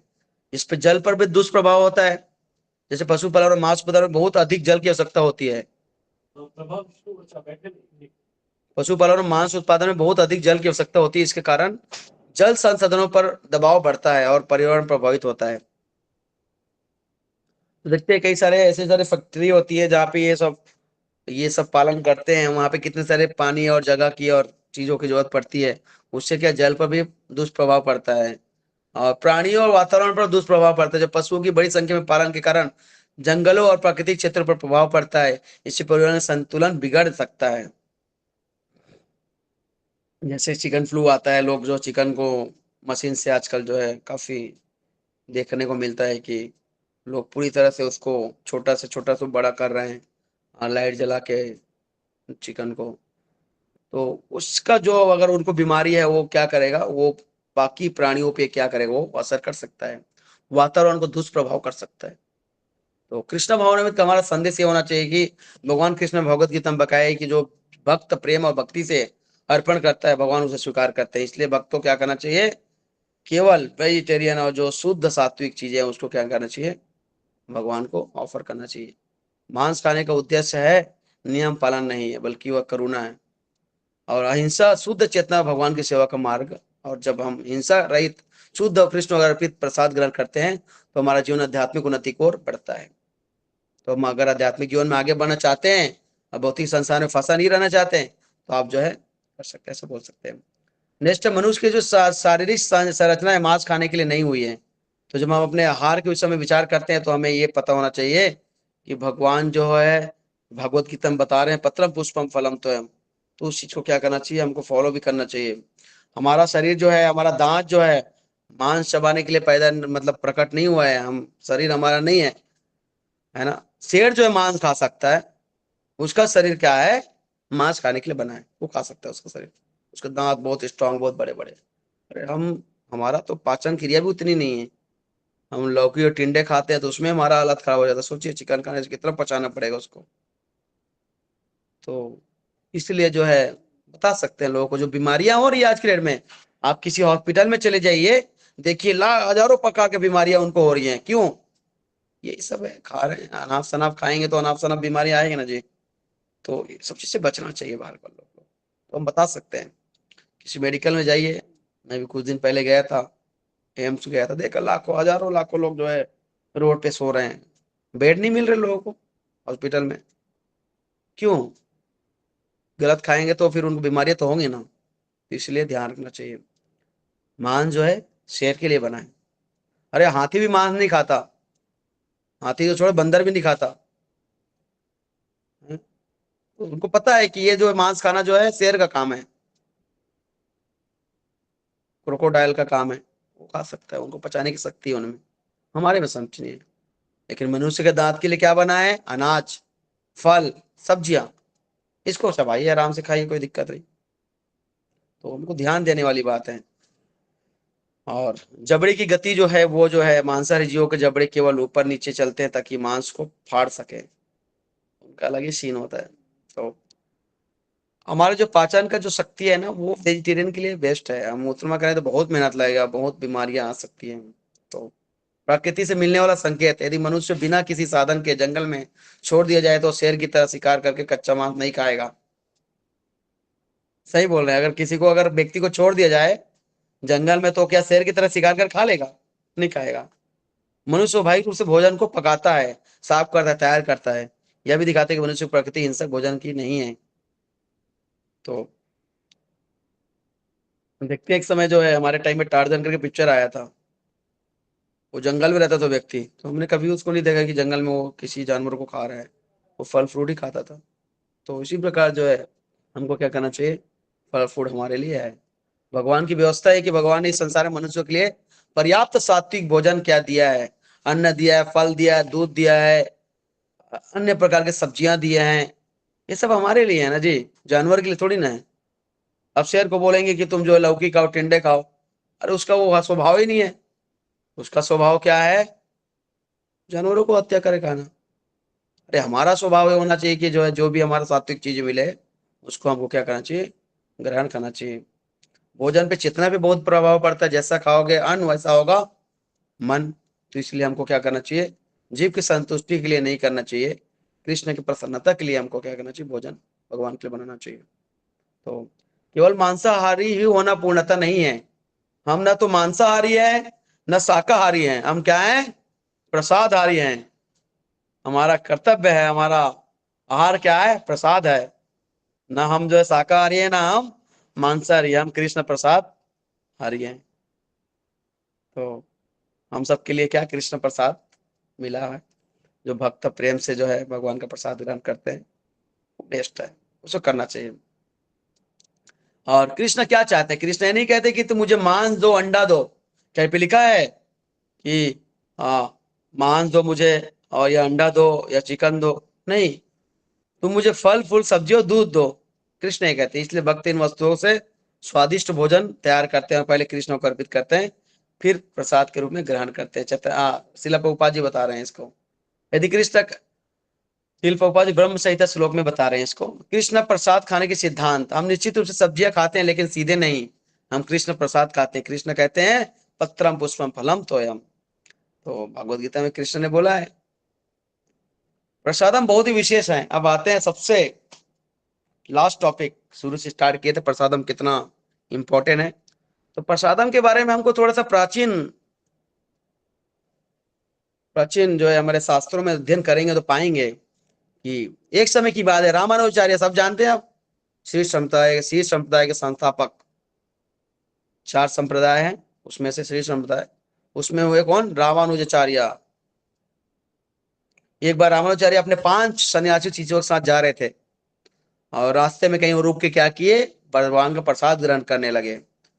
तो रामानुजाचार्य ने जो है कुछ प्रसाद जो है वो चीज बचा था तो उसको ऐसे मछलियों को दिया।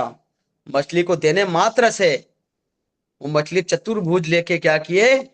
भगवत धाम चले गए। तो हम देखते हैं कि फिर उसके बाद शिष्यों ने पूछा कि हे गुरुदेव, एक ऐसा चमत्कार देखने को मिल रहा है आपके राज्य में कि आप देखिए कि हम तो पूरा जीवन भर प्रसाद पा रहे हैं और फिर भी हम जो है भगवत धाम नहीं जा रहे, हम यहीं पे भौतिक संसार में सड़ रहे हैं। तो रामानुजाचार्य ने बताया, क्या बताया? इन जीवों के पास स्वतंत्र इच्छा नहीं है, इसलिए उन्होंने इस कोई अपराध नहीं किया है।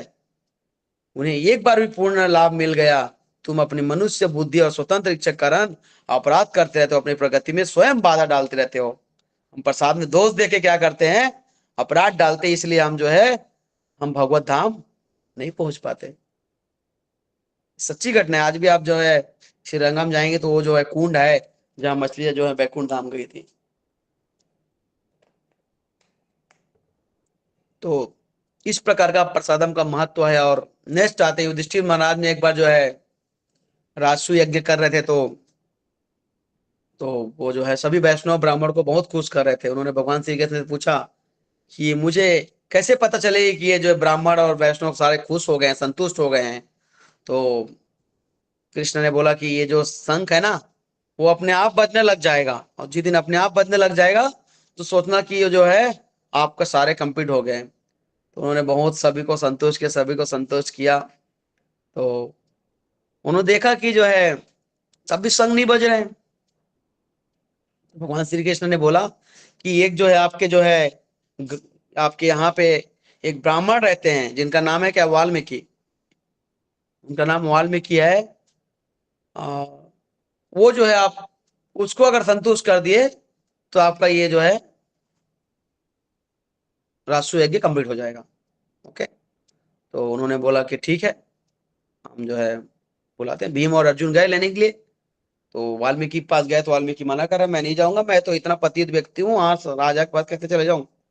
उन्होंने रिक्वेस्ट किया, आप चलिए अच्छा लगेगा, वहां पे हमारे भैया बुला रहे हैं। उन्होंने आया, फिर उनके लिए जो है द्रौपदी ने प्रसाद बनाया, मस्त अच्छे से भोजन बनाया, भगवान ठाकुर जी को ऑफर किया। और जैसे उसको देने वाले थे उसको दिया बिठा के खिला रहे हैं वाल्मीकि पंडित को, ब्राह्मण जो थे उनको। तो देख रहे हैं कि वाल्मीकि जो है सारे को जो है जो भी है पनीर बना हुआ है, मिक्स वेज है, सारे जितने भी आइटम है, रसमलाई सारे को एक थाली में ऐसा मिक्स करके ग्रहण कर रहे हैं। अब ग्रहण करके जो है देख रहे हैं कि थोड़ा सा जो है द्रौपदी के मन में आया कि मैं इतना मेहनत करके मैंने सारा दिन रात लगा के इसके लिए बनाया और ये तो सारे को जो एक में मिला के खा गए। अब बता नहीं रहे कैसे टेस्ट आ रहा है। क्या स्त्रियों को एक आदत होती है ना, कैसे बनाया जी, बताइए कैसे बनाया प्रभु, कैसे आपको लग रहा है, क्या अच्छा लगा क्या अच्छा नहीं लगा। तो वो भी चाह रही थी कि इस तक कुछ बताए। तो बोले नहीं सब सही है, सब अच्छा है, सब जबरदस्त लग रहे हैं। तो उसके बाद द्रौपदी थोड़ा सा दुखी और वो ब्राह्मण फिर तब भी संग नहीं बज रहे हैं। बोले अब तो संग बनना चाहिए।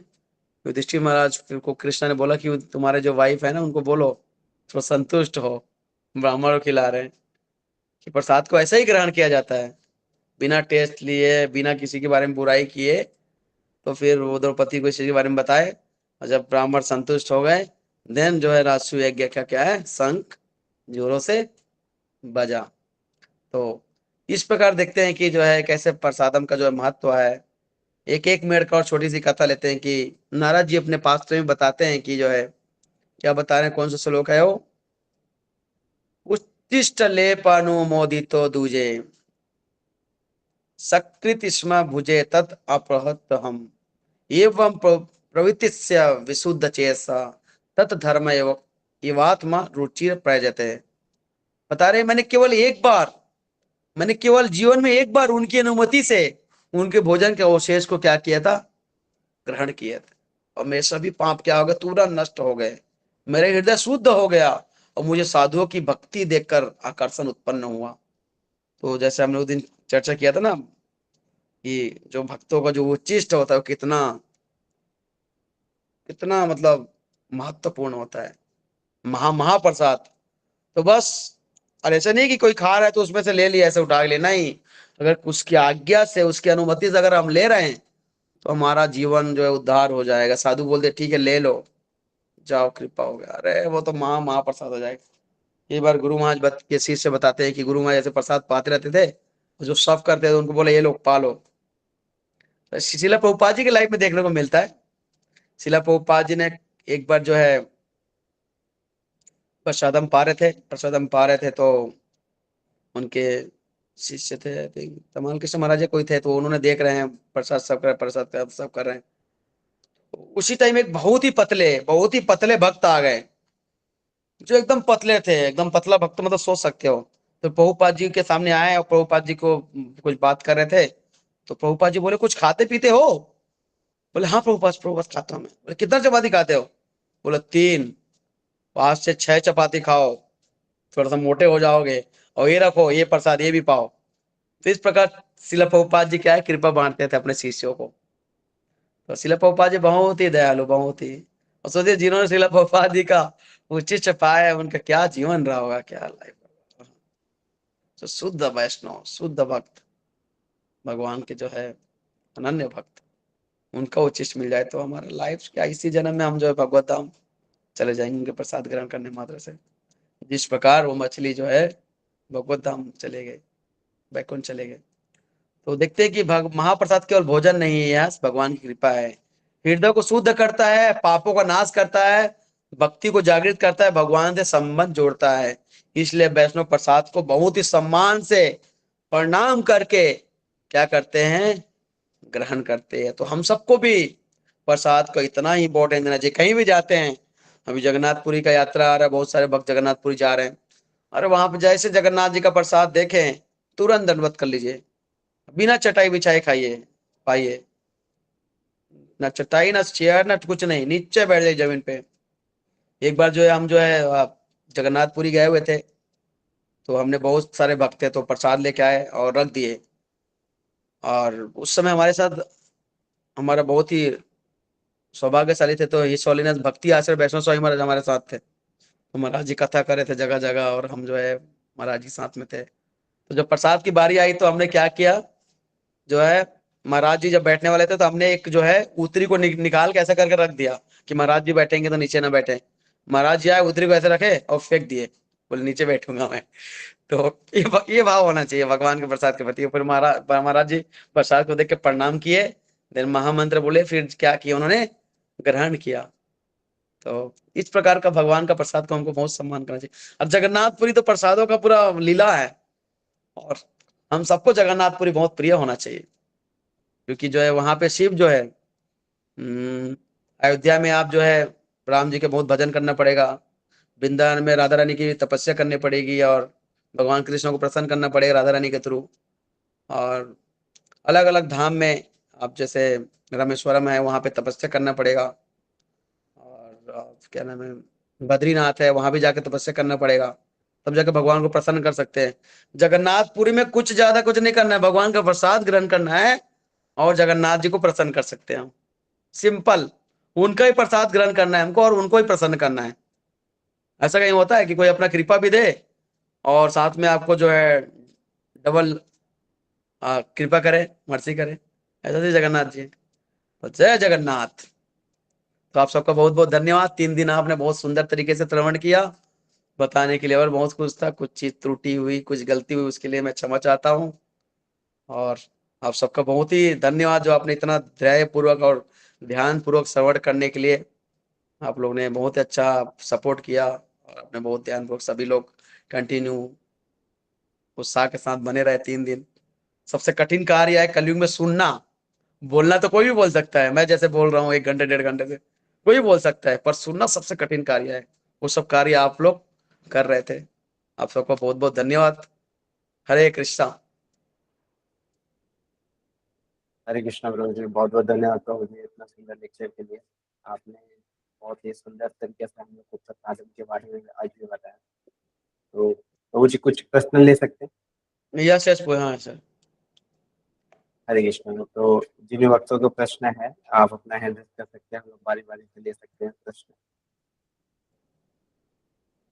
हरे कृष्णा। रितिका माता जी, आप अनम्यूट करके अपना प्रश्न पूछ सकते हैं। हरे कृष्ण प्रभु जी, धन्यवाद प्रणाम। Thank you so Hare much for this session प्रभु जी। हरे प्रभु जी मेरा डाउट था कि जैसे हम लोग कई बार दूध ऑफर करते हैं, छोटे छोटे ऑफरिंग कर देते हैं बीच बीच में, तो उस वक्त भी ये पूरा मंत्र बोलना होता है, और या फिर कई बार हमें जल्दी में जाना होता है कहीं, तो फिर हम ऑफरिंग करते हैं तो उस वक्त भी पूरा मंत्र बोलना होता है। बेसिकली हम जो भोग लगाते हैं ना, वो समझने वाली बात है कि गुरु के माध्यम से भोग लगाते हैं। तो कई बार अगर हम शॉर्ट होता है तो गुरु को हम 3 बार जो उनका प्रणाम मंत्र बोल के और फिर हरे कृष्ण महामंत्र करके हम ऑफर कर सकते हैं, क्योंकि गुरु भोग लगाने वाले हम नहीं होते, भोग लगाने वाले। तो गुरु के मंत्र बोल के गुरु को बोलिए, गुरु महाराज आप कृपया प्रार्थना करिए कि आप जो है ठाकुर जी को भोग लगाइए। हमारी तो ठाकुर जी की इतना मतलब पहचान है नहीं, आपका संबंध बहुत शाश्वत है, आप ही कर सकते हैं। तो गुरु के माध्यम से कर सकते हैं। कई बार जो है छोटी छोटी चीज लगानी होती है, पर हाँ जैसे बड़ा ऑफर करते हैं तो पार्टिकुलर हमको जो है पूरे चीजों को, मंत्रों को पूरा पढ़ के करना चाहिए। ओके, अगर समय है उस टाइम भी तो पूरा मंत्र पढ़ कर ले तो बेस्ट होगा। ओके, हरे कृष्ण। ओके प्रभु जी, थैंक यू सो मच प्रभु। थैंक यू प्रभु जी। मनीषा माता जी, आप अनम्यूट करके अपना प्रश्न। श्री कृष्ण प्रभु जी, आपने बहुत सुंदर लेक्चर दिया। प्रणाम प्रभु जी। प्रभु जी, जैसे कल एकादशी है, लेकिन कई लोगों ने या फैमिली में आज भी एकादशी, निर्जल एकादशी फैमिली के कुछ मेंबर्स ने रखी है, तो फिर आज मेरा मन ही नहीं कर रहा था तुलसी चयन करने का, कि फिर उन लोगों ने मतलब फैमिली में कुछ लोगों ने एकादशी रखी है, तो फिर ऐसे बड़ा कंफ्यूजन हो जाता है। कल तो पक्का है कि नहीं चयन करना, इस्कॉन डिवोटीज ने एकादशी फॉलो करनी, पर आज मतलब कर सकते थे, एक्चुअली या अगली बार भी जब ऐसा हो कि एक दिन पहले कुछ लोग एकादशी रख लेते हैं, तो उस दिन हम क्या एकादशी के दिन चयन कर सकते हैं तुलसी पत्तर? एक्चुअली क्या है ना, ये जो है अलग अलग एरिया का है। जैसे मैं देख रहा था आज कि अ, इधर महाराष्ट्र एरिया हो गए और एमपी में कुछ एरिया हो गए, और कुछ कुछ स्थान पे आज मना रहे हैं। तो जो कैलेंडर में है, जो वैष्णव बोल रहे हैं उसके हिसाब से हमको मनाना चाहिए। और जैसे हमारे दिल्ली एनसीआर में ऑलमोस्ट जो है, और कुछ कुछ यूपी वगैरह में तो वो कल है। तो एक्चुअली आज एकादशी है, पर ये जो है आ, हम जो मनाते हैं वो द्वादशी में मनाते हैं, एकादशी और द्वादशी। तो आज में जो है एकादशी में दशमी मिक्स है, हाँ तो जी। इसलिए हम ये वाला नहीं मानते, ये हमारे लिए ऑस्पिशियस ज्यादा उतना नहीं मानते। पर कल वाला जो है वो जो है द्वादशी के साथ में मनाते हैं, एकादशी और द्वादशी दोनों मिक्स। तो वो ज्यादा पावरफुल होता है, बताते हैं आचार्य। जी और प्रभु जी, तो नेक्स्ट टाइम भी जब ऐसा होगा तो फिर क्या हम तुलसी पत्र जो आज एक चयन कर सकते हैं? वैसे द्वादशी में तुलसी पत्ता नहीं तोड़ना चाहिए बताते हैं, अगर एकादशी में भी अगर तोड़ सकते हैं एकादशी में, पर पर द्वादशी में स्पेशली जो है मना करते हैं शास्त्र। ओके, ठीक है प्रभु जी, थैंक प्रभु यू। जी, हरे लोकनाथ कृष्ण। महाराज तो आज के लिए कहा है। जी, लोकनाथ महाराज ने आज के लिए मतलब एकादशी कहा है, उपवास बताया के ना, लिए। महाराष्ट्र महाराज जी, महाराष्ट्र में महाराज जी अभी हम तो गुजरात में महाराष्ट्र, तो महाराष्ट्र में आज मना रहे हैं, आज वहाँ तिथि के हिसाब से आज वहाँ पे है। गुजरात में भी है, गुजरात में भी हाँ ऐसा ही। जी, हाँ जी, हाँ जी। कुछ कुछ जगह पे मैं आपको बता देता हूँ, कहाँ मेरे पास पोस्टर आया था। तो जैसे आज जो है, आज जहाँ पे राजस्थान में, मध्य प्रदेश, गुजरात, महाराष्ट्र, आंध्र प्रदेश, तेलंगाना, कर्नाटक, केरल, तमिलनाडु आज है। दिल्ली, हिमाचल प्रदेश, पंजाब, हरियाणा, उत्तराखंड, उत्तर प्रदेश, बिहार, झारखंड, छत्तीसगढ़, पश्चिम बंगाल, उड़ीसा में कल है। तो ये दो अलग अलग तिथि होती है। एक्चुअली ये सूर्य उदय के हिसाब से होता है, जैसे जैसे उदय होता है उसके हिसाब से क्या करते हैं वो करते हैं। ठीक है। हरे कृष्ण। हरे कृष्ण, थैंक यू प्रभु जी। हरे कृष्ण जी। कविता माता जी, आप अपना प्रश्न पूछिए। हरे कृष्णा प्रभु जी, दंडवत प्रणाम। थैंक यू प्रभु जी इतने अच्छे लेक्चर के लिए। और प्रभु जी मेरा पहला क्वेश्चन तो ये है कि जैसे कि हम जैसे भोग लगाते हैं तो वो कितने टाइम के लिए रखना होता है? हाँ सॉरी, मैं बताना भूल गया था, 15 मिनट तक रखना रहता है इसको। और प्रभु जी जैसे टाइम शॉर्ट है जो जैसे मॉर्निंग में तो ऑफिस 10 जाना 10 मिनट उस कर सकते हैं, 10 मिनट कर सकते हैं। मतलब मिनिमम 10 मिनट्स है। हाँ 10 मिनट मिनिमम कर सकते 10 मिनट्स। और प्रभु जी सेकंड क्वेश्चन मेरा ये था कि जैसे हम वेजिटेबल्स चॉप करते हैं, कई बार ये उसमें से कुछ गिर जाए नीचे, रॉ फूड गिर जाए कुछ नीचे, वेजिटेबल वगैरह, तो उसे यूज करना चाहिए या फिर हटा दें प्रश्न भोग बताते टाइम? हैं। एक्चुअली क्या है, अब देखिए हम जो है जहाँ पे रह रहे हैं, जिस कलयुग में रह रहे हैं, वहाँ पे तो पता नहीं कौन किस कैसा हाथ लगाया है। पर कोशिश करना चाहिए, जैसे सपोज मान के चलिए जैसे टमाटर गिर हम ही गया। कर रहे हैं चॉप, सब्जियां काटते टाइम कुछ गिर जाए पार्ट, या फिर जैसे टमाटर गिर जाए कुछ गिर जाए, तो उसे यूज में लाना चाहिए या फिर नहीं, हटा देना चाहिए? मोस्टली ऐसा तो नहीं करना चाहिए, यूज में नहीं लाना चाहिए। हमको जो है प्योर शुद्ध चीज़ों को जो है अच्छे से भगवान की सेवा में लगाना चाहिए। और कई बार होता है ऐसे कि मतलब जो है लगता है कि इसको उठा के कटिंग करके डाल दें, पर ऐसा नहीं करना चाहिए हमको। ठीक है प्रभु, ठीक, हरे कृष्ण। जी। और बताइए रेश। हरे कृष्ण। ऐश्वर्या माता जी, आप अपना प्रश्न पूछिए। हरे कृष्ण प्रभु जी, दंडवत प्रणाम। अरे क्या थैंक यू बिगड़ सो मच, आपने बहुत सुंदर उत्तर। मेरा प्रश्न है कि जैसे हम महाप्रसाद ग्रहण करते वक्त मतलब पहले मंत्र बोलते हैं ना महाप्रसाद होने में, तो जब हम मंदिर में जाते हैं वहाँ कभी कभी बड़े फेस्टिवल्स में भीड़ रहती है एंड खड़े होकर भी हमें प्रसाद ग्रहण करना पड़ता है कई बार, तो उस वक्त मतलब ये मंत्र बोलना पॉसिबल नहीं हो पाता है, मतलब मन में बोल सकते हैं या? ओके। मंत्र तो जितना हो सके जितना जोर से बोलें बेस्ट है। जैसे टेम्पल में भी आते हैं तो मंत्रों को हमको जो है उच्च स्वर में बोलना चाहिए, चाहे भीड़ हो जो भी हो। आपको फोकस मंत्र बोलने में होना चाहिए, क्योंकि आप जो है किसको, भगवान को प्रसन्न करने के लिए मंत्र बोल रहे हैं। ओके। कोई भी फेस्टिवल हो, जैसा भी हो, जितने भी भीड़ हो, अगर मंदिर में जा रहे हैं तो मंत्र जो है अच्छे से बोलना चाहिए, ताकि भगवान तक सुनाई दे उस चीज को। मन का क्या, मन तो धोखा दे देता है। ओके। जी। हरे कृष्ण।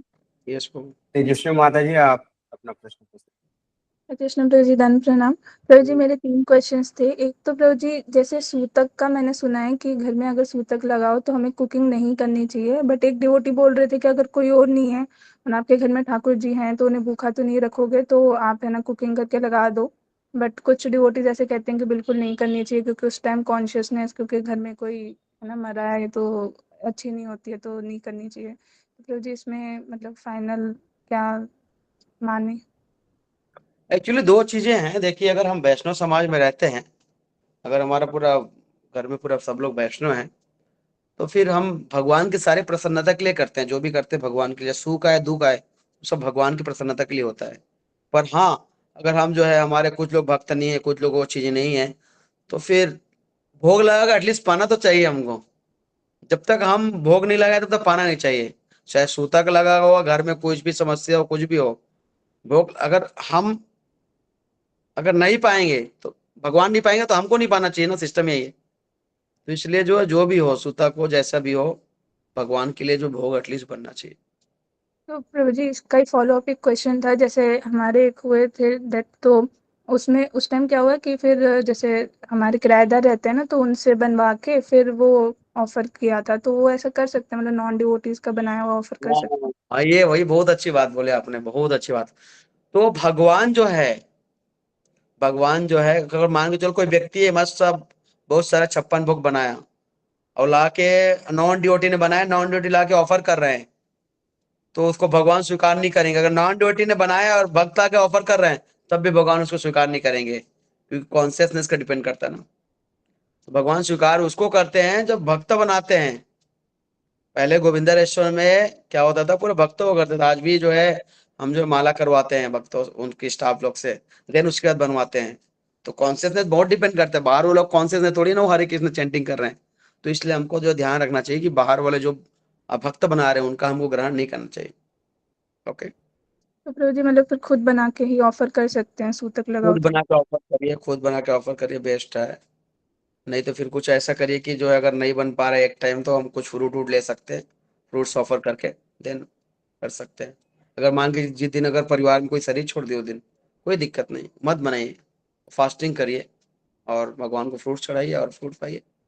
नेक्स्ट डे आप या शाम में जो है आप जैसे माहौल ठीक हो जाएगा तो देन आप जो है फिर अपना कुकिंग करके अपना देखिए। लाइफ जो है हमारा मेन बेसिकली एक सिद्धांत मान के चलिए कि लाइफ जो है हमारा भगवान के लिए है। सुख दुख, सर्दी गर्मी, मान अपमान, ये सब आना जाना लगा हुआ है, इसमें कोई डाउट नहीं है। पर हाँ, सिद्धांत हमारा एक ही है, कृष्ण को प्रसन्न करना। जीवेर स्वरूप है नित्य कृष्ण दास। कृष्ण के दास है और दास का क्या कर्तव्य होता है? मालिक को बॉस को प्रसन्न करना, बस कृष्ण प्रसन्न के लिए करना है हमको जो भी करना है। हरे कृष्ण। ओके प्रभु जी, thank you very much. And प्रभु जी सेकंड क्वेश्चन फिर ये था कि जैसे आपने बताया कि परमिशन लेके फिर हमें मतलब है ना किन्हीं का उच्छिष्ट पाना चाहिए।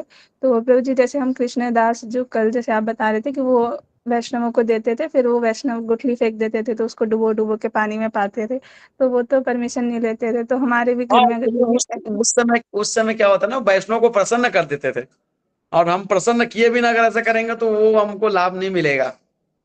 वैष्णव को प्रसन्न करिए, मस्त खिलाइए। अगर खा के प्रसन्न हो गए और वो चले गए और उनको लगा कि जो है फिर उसके बाद आप ग्रहण कर सकते हैं। वैसे वैष्णव जो है छोड़ते नहीं कोई चीज, वैष्णव जो होते हैं कोई चीज नहीं छोड़ते। प्रसाद कौन छोड़ता है? अरे कई सारे ऐसे वैष्णव हुए जब खाते थे उसके बाद पानी डालते थे उसको धो के ऐसा करके पीते थे ताकि अगला कोई उसका उचित न ले ले। तो भगवान के भक्त बहुत चतुर होते हैं, भगवान के भक्त जितना चतुर होते हैं उतना कोई नहीं होता। तो जी प्रभु जी। कर सकते हैं सर। जी, और तो जो लास्ट क्वेश्चन है कि जैसे कई बार मंदिर में जाते हैं तो किसी ने लिया प्रसादम और वो जैसे हम जगन्नाथपुरी भी गए थे तो कई बार वहीं फ्लोर पे बिखर जाता है और हमारा मतलब हम कोशिश तो करते हैं अवॉइड करें उसे कि पैर ना पड़े, बट स्टिल कई बार बहुत ज़्यादा ही मतलब ऐसा होता है तो वो पैर पड़ जाता है, तो उस टाइम पे फिर फिर क्या क्या करना चाहिए? हाँ, पैर पड़ जाता है तो हमें क्षमा मांगना चाहिए, पर भगवान का प्रसाद कभी भी खराब नहीं होता। अगर हमको अगर उसको निकाल के अगर जमीन में भी गिर गया है तब उठा के अगर हम ग्रहण करें या किसी में अगर रख दें तो फिर कोई बेस्ट है। पर हाँ, अगर ऐसा हो जाता है कभी कभी हम जो है तो हमको क्षमा मांग लेना चाहिए और भगवान से, ताकि वो भी साक्षात भगवान के प्रसाद हैं। हम क्षमा मांगते हैं, भगवान माफ कर देते हैं। हरे जी, कृष्ण। धन्यवाद प्रभु जी, हरे कृष्ण। हरे कृष्ण। प्रभु जी लास्ट 2 प्रश्न लेते हैं। पहला कोमल माता जी आप अपना प्रश्न पूछ सकते हैं। हरे कृष्णा प्रभु जी, दोनों प्रणाम। हरे प्रभु कृष्ण। जी मेरे 2 क्वेश्चन है कि हम इनडायरेक्टली गुरुदेव को क्या है प्रसाद ऑफर करते हैं और वो फिर भगवान जी को देते हैं, तो इसके पीछे क्या सिग्निफिकेंस है? और सेकंड, इसमें प्रभुपाद जी का भी है, चैतन्य महाप्रभु जी का भी, कृष्णा का भी है, इसमें राधा रानी का मंत्र क्यों नहीं है? क्योंकि राधा रानी उनको खिलाती है ना, तो उनका क्यों मिसिंग है मंत्र? उनका भी होना चाहिए था। वो सही। कौन एक्चुअली इसमें जो है हम समझने वाली बात है कि चैतन्य महाप्रभु कौन है? हाँ, मिश्रित अवतार है ना राधा कृष्णा हाँ की। जी, हाँ जी, हाँ जी, हाँ जी। तो कृष्णा का अलग से दे रखा है, राधा रानी का नहीं दे रखा अलग से। हाँ, आचार्यों ने अब वैसे तो देंगे तो बहुत सारे ललिता विशाखा भी होती है साथ में, पर एक्चुअली मेन हमारा जो है परंपरा जो है वो तो राधा रानी से ही आया है, और जो भी गुरु हैं वो किनकर राधा रानी के प्रतिनिधित्व हैं, है ना। तो और और जब हम खिलाते हैं, बेसिकली अभी ये जो है मैंने बताया इस मंत्र को, पर जब हम जो है जब भगवान को, जैसे हम मंदिर में रहते हैं ना, मंदिर में तो भगवान को जैसे बुलाते हैं तो राधा रानी को भी बुलाते हैं, कृष्णा को भी बुलाते हैं, आवाहन करते हैं, और देन उनका जो है पहले जो आवाहन करते हैं, बुलाते हैं, और देन आचमन वगैरह कराते हैं, पद्यम कराते हैं, देन उसके बाद उनको भगवान को भोग ऑफर करते हैं। तो कृष्णा जो है राधा रानी को खिला रहे हैं और राधा रानी कृष्णा को खिला रहे हैं, ऐसा होता है मंत्र में। पर ये वाले मंत्र जो बेसिकली जो है इसमें जो दिया है वो बेसिक है, बेसिक मंत्र बताया मैंने आपको। जैसे अल्टर्स वगैरह में जैसे एक बुक है हमारा जो है इसका डिटीज के बारे में है, जिसमें कैसा भोग लगाएं, तो वो बुक्स अगर आप लेंगे तो उसमें सारे चीज बताएंगे आपको। हरे कृष्ण। थैंक यू प्रभु जी। दीक्षा माता जी आप अपना हरे कृष्ण प्रभु जी, सादर प्रणाम। प्रभु जी मेरा ये क्वेश्चन था, जैसे मैं नॉन डिवोटी फैमिली से हूँ, तो भगवान को भोगा ऑफर करते हैं, तो वो भोगा प्रसाद बन के आया नहीं अभी, लेकिन फैमिली वाले जैसे मेरे छोटे भाई हैं तो वो कहते हैं कि हाँ भोग तूने लगा दिया, हम वो पहले ही पा लेते हैं जो मतलब भगवान का लगा दिया। तो क्या ये ठीक है प्रभु जी? एक्चुअली एक ना घर पे, हर घर पे एक टाइम होता है। तो जैसे मेरे घर की बात बता रहा हूँ कि मैं जब घर जाता हूँ तो मेरे मेरे मेरे जो फादर है, मेरे पापा, उनका टाइम होता है 1 बजे प्रसाद लेने का। 1 बजे वो पाते हैं, तो मैं जाता हूँ, मदर को पहले ही बोल देता हूँ, देखो थोड़ा सा जल्दी प्रिपेयर करना, ताकि उनका जो टाइम है उस पे उनको मिल जाए। तो मैं क्या करता हूँ कि 12:30 बजे भोग लगा देता हूँ। 12:30 भोग लगाए और 12:45 तक निकल जाता है, और 1 बजे सब ले लेते हैं। तो कोशिश करना चाहिए थोड़ा बिफोर हम चीज़ों को करें, ताकि उनको जो है प्रॉपर जो है क्या है प्रसादम मिले। ऐसा होता है तो फिर जो है उधर कृष्णा भी पा रहा है, इधर भक्त भी ग्रहण कर रहा है, तो सही नहीं है ना। तो ध्यान रखना चाहिए हमको, बिफोर होना चाहिए सारी चीज़ों में, प्रॉपर टाइम दे भगवान को 10 से 15 मिनट, देन उसके बाद निकालना चाहिए। ओके प्रभु जी। प्रभु जी एक लास्ट क्वेश्चन प्रभु जी, ये था कि हमें एकादशी के दिन भगवान को क्या ऑफर करना चाहिए, अन्न, फ्रूट्स या फिर क्या? अन्न भी ऑफर करना चाहिए। ठाकुर जी वो एकादशी रखते हैं, हम एकादशी रखते हैं, तो ठाकुर जी को अन्न भी कर सकते हैं, कोई दिक्कत नहीं।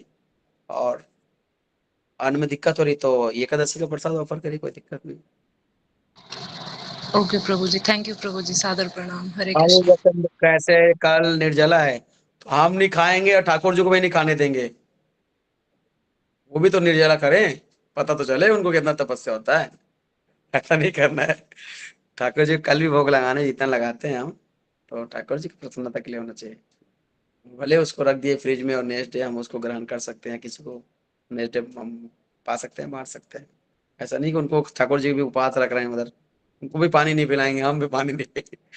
तो हाँ, आप सबसे एक रिक्वेस्ट है, कल अगर जो निर्जला रखना चाहते हैं सुबह मंगला आरती में अटेंड करिए, और घर पे हैं तो ऑनलाइन अटेंड करिए, और ठाकुर जी से प्रार्थना करिए कि आज मैं जो है निर्जला रखने वाला हूँ, रखने वाली हूँ, मुझे आशीर्वाद दीजिए, आपकी प्रसन्नता के लिए है, और आपकी प्रसन्नता के माध्यम से मैं जो है आपको संतुष्ट और खुश खुश करना चाहती हूँ। तो आप भी आशीर्वाद देंगे तब मैं इसको कंप्लीट कर सकता हूँ, कर सकती हूँ। और आपके आशीर्वाद के बिना मैं 1 मिनट भी जो है बिना पानी के, बिना खाए नहीं रह सकता, नहीं रह सकती। तो ऐसा करके भगवान से प्रार्थना कर सकते हैं। भगवान शक्ति देते हैं, जो शक्ति देंगे वो एम्पावर करेंगे, दिन आप कल का दिन आपका एकादशी सफल हो जाएगा। Hare Krishna. Thank you so much प्रभु जी। हरे कृष्णा, सादर प्रणाम। हरे कृष्णा। हरे बहुत बहुत कृष्ण। धन्यवाद प्रभु जी इतना सुंदर लेक्चर के लिए। और आपने बहुत ही सुंदर तरीके से हम लोग को प्रसादम के बारे में बताया कि किस किस प्रकार से हम लोग भगवान के लिए प्रसाद प्रिपेयर कर सकते हैं, और भगवान को ऑफर किस प्रकार से करना चाहिए, और प्रसाद ग्रहण करने से किस प्रकार हम लोग प्रार्थना कर सकते हैं, मंत्र उच्चारण कर सकते हैं। बहुत बहुत धन्यवाद प्रभु जी। ऐसा लग रहा था कि और भी इस कथा के बारे में सुनते रहें, और भी जिज्ञासा और भी बढ़ रही थी। 3 दिन के सत्र में ऐसा मतलब लगा ही नहीं कि हम लोग बहुत ज़्यादा सुन लिए, बहुत ही कम सुने हैं, और भी हम लोग को रुचि की आशा है कि आगे भी आप इस तरह से हम लोग को और भी सेशन में अपना संग प्रदान करेंगे और भी महिमा के बारे में बताएंगे। बहुत बहुत धन्यवाद प्रभु जी इतना सुंदर लेक्चर के लिए। तो हम प्रभु जी का धन्यवाद करेंगे बाय चैंटिंग हरे कृष्णा महामंत्र से। हरे कृष्णा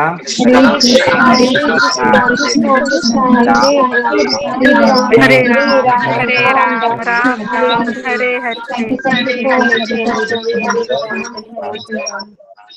हरे कृष्णा।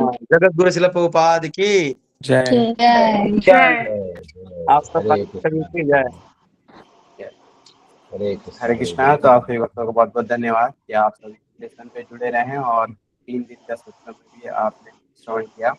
आशा कि आगे भी इस तरह से जो है और भी स्पेशल लेक्चर्स अभी आने वाले हैं, तो उसमें भी आप ज्वाइन करिएगा।